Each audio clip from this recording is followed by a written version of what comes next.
Hey everybody, welcome to another edition of Weeds Weekly with yours truly, Kevin Weedmark, where we're going to talk about this past week, and boy did we have a big one. From the election to the Fed announcement, we're going to talk about this coming week. We have inflation on tap. It's going to be huge, announced today. That is going to be something that traders watch, as well as retail sales.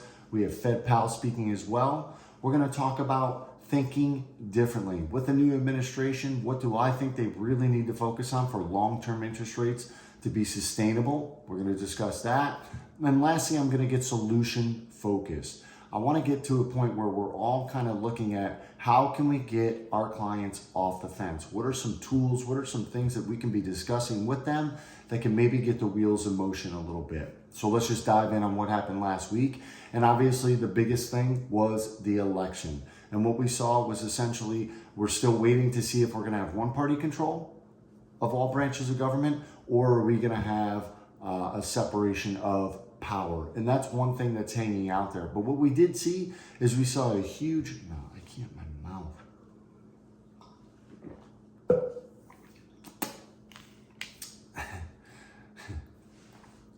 What's going on, everybody? Welcome to another edition of Weeds Weekly with yours truly, Kevin Weedmark, where I'm going to walk you through what happened this past week. We had the election, we had the Fed announcement. What do we have upcoming this week? Well, we have inflation once again, right? One of the biggest elephants in the room, inflation. It's back. We're going to get the CPI, the PPI reports. We also have initial jobless claims. We also have retail sales, and Fed Powell is going to chitter chatter. So it's going to be interesting to see what he has to say.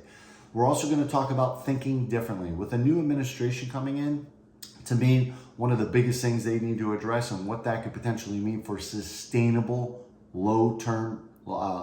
sustainable low interest rates over the long term.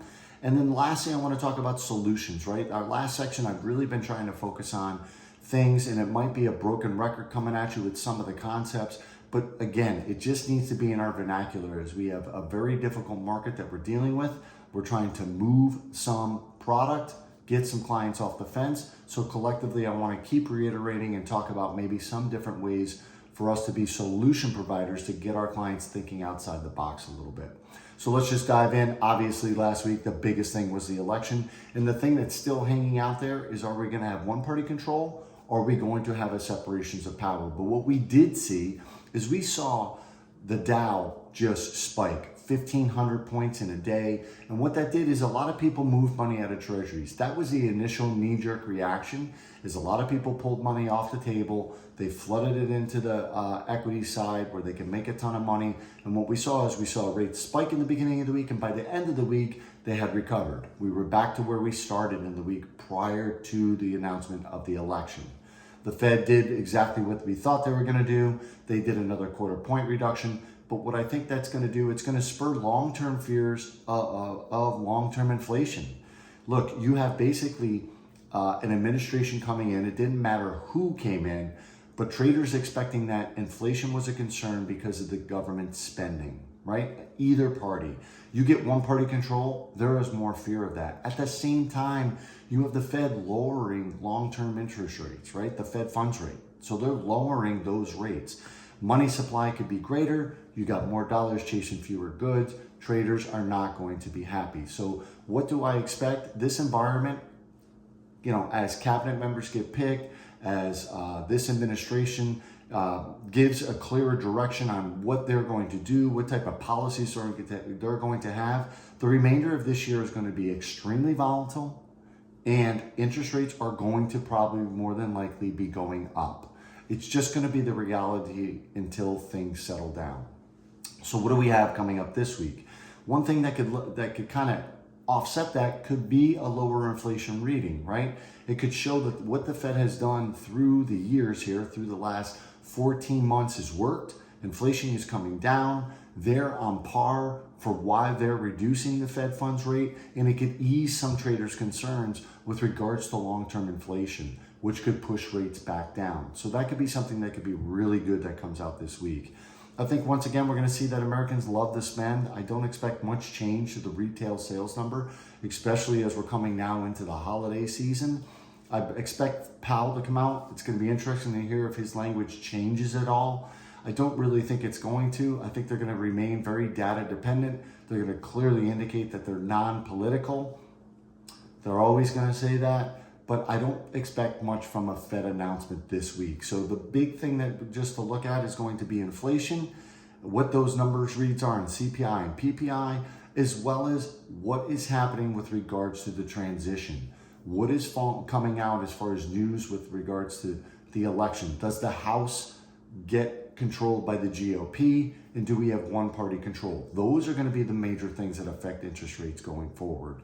And again, it's going to have to play itself out over these next several weeks. This is not going to be a very quick, a very fast. You're going to see traders hedge bets, and you're going to see rates increase. It's just naturally how it's going to fall out, in my opinion. So that's what we have to look forward to. But we're coming into a slightly slower season. So again, it comes down to your client's needs and wants.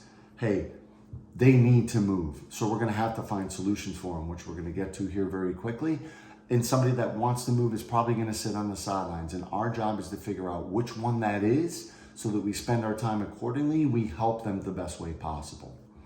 All right, let's dive into the other thing. Think differently. With a new administration, right, you're going to get change. Right? And I don't want there to be angst of change. Change can be a great thing. Change could be a bad thing, but it can also be a wonderful thing. The biggest thing that I think this administration needs to focus on is they need to focus on lowering the federal deficit. And I think they're going to have that ability to do it in two ways, in my opinion.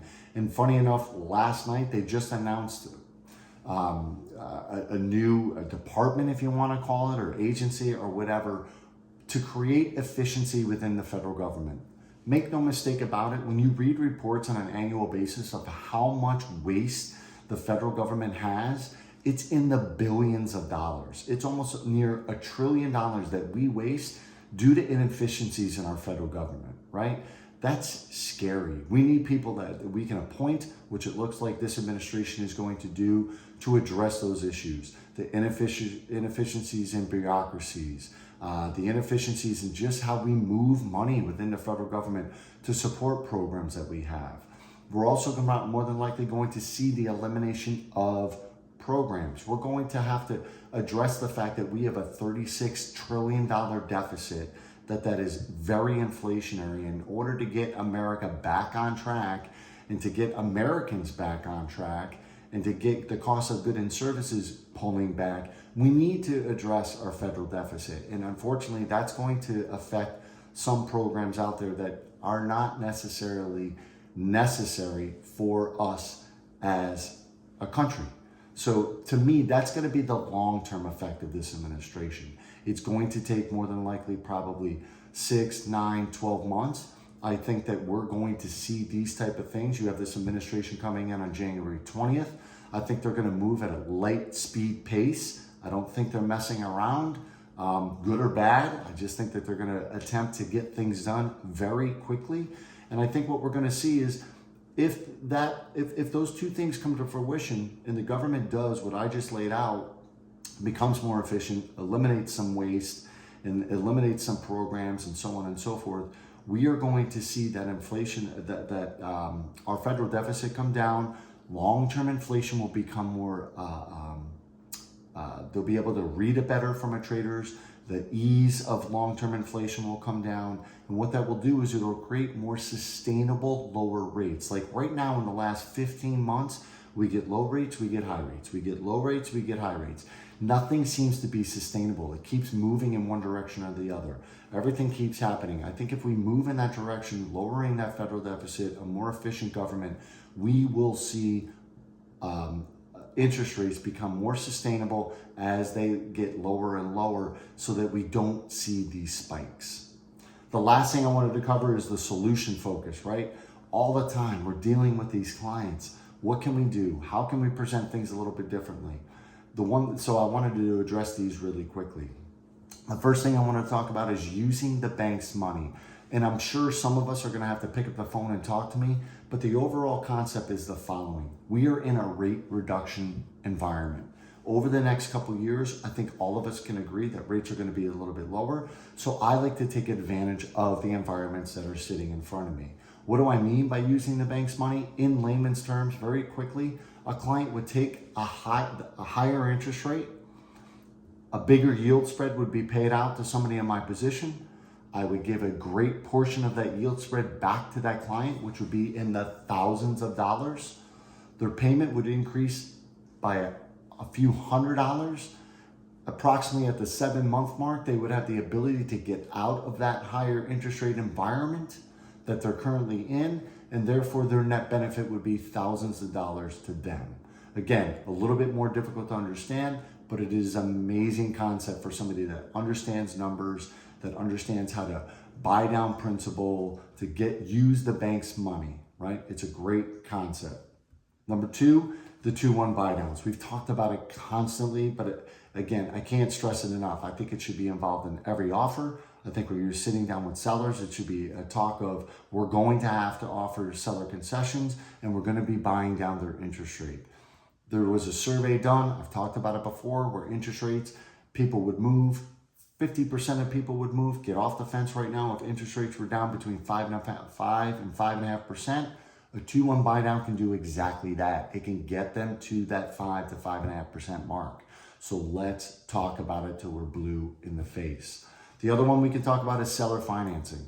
It's not common. However, if you are a seller and you have a buyer that can come in and they can wipe out your first mortgage that you currently have, and you can now add a seller second to them for the purchase of that home, it could get you out of that environment. You could move on, go do your things, and it could be something where you set up a second mortgage on your terms for that buyer. It's not done all the time. I don't see it a ton, but it is something that could be considered if your seller is in a position where they don't need that money to go buy another home.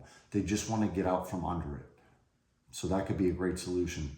The other thing that we have is a DSCR loan. It is a debt service coverage ratio loan. It is a commercial loan. It is specifically designed for investors and for rental properties, short-term, long-term, whatever the case may be. But if you're dealing with investors, it is a great program where the no income documentation is required. The property stands on its own. It will debt service itself. It is a great loan. It moves quick.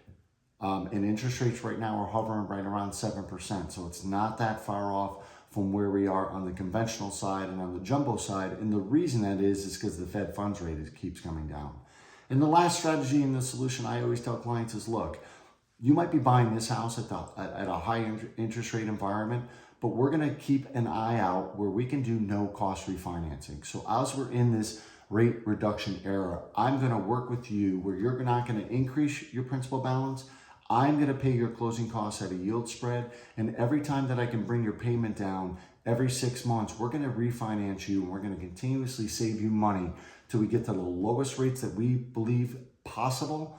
And then you're going to lock in, you're going to pay your closing costs at that time, but you're going to be able to move down that scale. You're going to be able to lower your mortgage payment over the next couple of years, and you're going to be able to do it at no cost. So therefore, that's going to be a net benefit, and focusing on where that interest rate is going to be and where that final payment is going to be, not where it is today. All right, y'all, I hope that was really helpful. Sorry that I came to you a little late with Monday being a holiday. I had several meetings and got tied up and ran long with a lot of other stuff that I had to do yesterday. I hope you have a great week. If you need anything, do not hesitate to give me a call, email, text, whatever. I'm here for you, however I can help, and I'll come at you Friday with a wrap up. Talk to you soon. Have a great week. Cheers.